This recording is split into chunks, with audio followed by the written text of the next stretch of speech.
पीयूष बना मैगी वाला।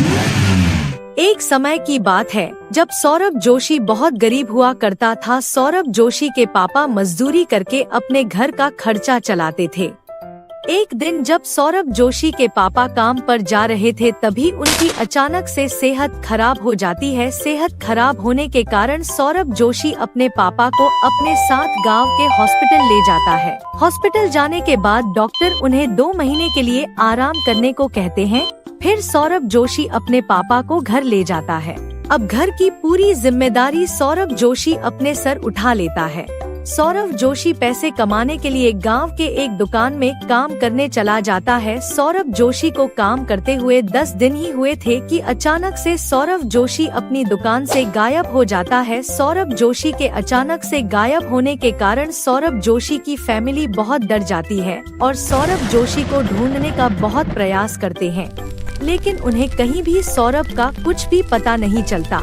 सौरभ जोशी के अचानक से गायब होने से सौरभ जोशी की फैमिली का खर्चा चलना मुश्किल हो गया था।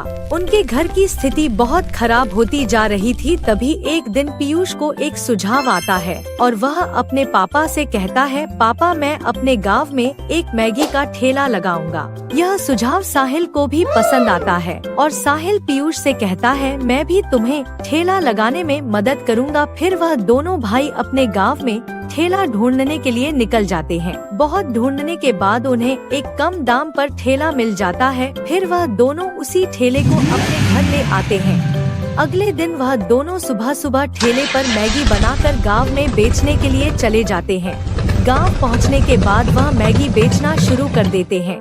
गांव वाले जब उनके पास मैगी खाने जाते हैं तो उन्हें वह मैगी बहुत पसंद आती है। बच्चे भी उनकी मैगी को खाना पसंद कर रहे थे। उनके मैगी का व्यापार अच्छा चलने के कारण वह बहुत खुश हो जाते हैं और शाम को अपने घर चले जाते हैं। घर जाते ही वो खुशखबरी अपने पापा को बताते हैं। उनके पापा बहुत ही खुश हो जाते हैं और उनको शाबाशी देते हैं। इसी तरह फिर वह रोज सुबह अपने गांव में मैगी का ठेला लगाने के लिए चले जाते थे। 1 महीने के अंदर ही उनकी मैगी की चर्चा हर एक गांव में होने लगी। मैगी का काम अच्छा चलने के कारण एक दिन पीयूष साहिल से कहता है, भैया हमारी मैगी लोगों को बहुत ही पसंद आ रही है। बाहर वाले गाँव से भी लोग हमारे पास मैगी खाने के लिए आते हैं।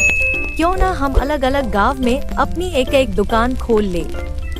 यह सुझाव साहिल को बहुत ही ज्यादा पसंद आता है और फिर वह दोनों अलग अलग गांव में जाकर अपनी नई दुकान खोल लेते हैं। मैगी की इतनी सारी दुकानें होने के कारण उनकी आमदनी भी बढ़ जाती है। मैगी का व्यापार अच्छा चलने से वह अपना एक बड़ा सा नया घर ले लेते हैं। 2 महीने पूरे होने के बाद उनके पापा भी ठीक हो जाते हैं और उनकी मैगी के व्यापार में मदद करते हैं। उनका मैगी का काम अच्छा चल रहा था। तभी एक दिन एक बड़ी सी गाड़ी आकर उनके घर के सामने खड़ी होती है और उसे गाड़ी से सौरभ जोशी निकलता है। सौरभ जोशी को देखकर वह सभी बहुत ही ज्यादा खुश हो जाते हैं।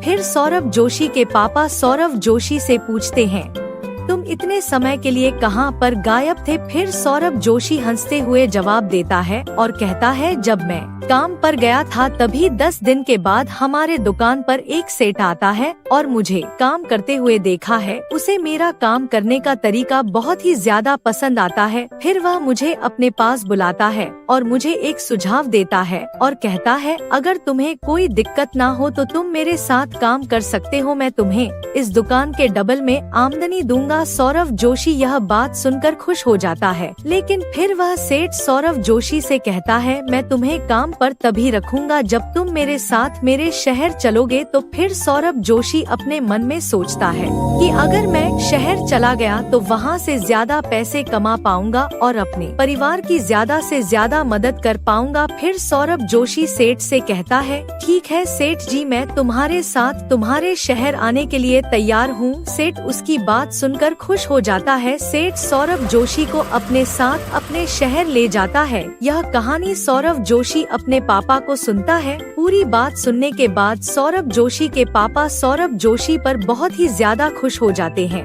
और सौरभ जोशी से कहते हैं, सौरभ बेटा, तुम्हें अब शहर जाने की कोई जरूरत नहीं है क्योंकि पीयूष और साहिल ने पूरे गांव में अपनी मैगी की दुकानें खोल ली है। यह बात सुनकर सौरभ जोशी बहुत खुश हो जाता है और कहता है ठीक है, मैं पीयूष और साहिल की उनके व्यापार में मदद करूंगा। फिर वो तीनों भाई मिलकर अपने मैगी का बिजनेस आगे बढ़ाते हैं और अपनी फैमिली के साथ खुशी खुशी रहते हैं।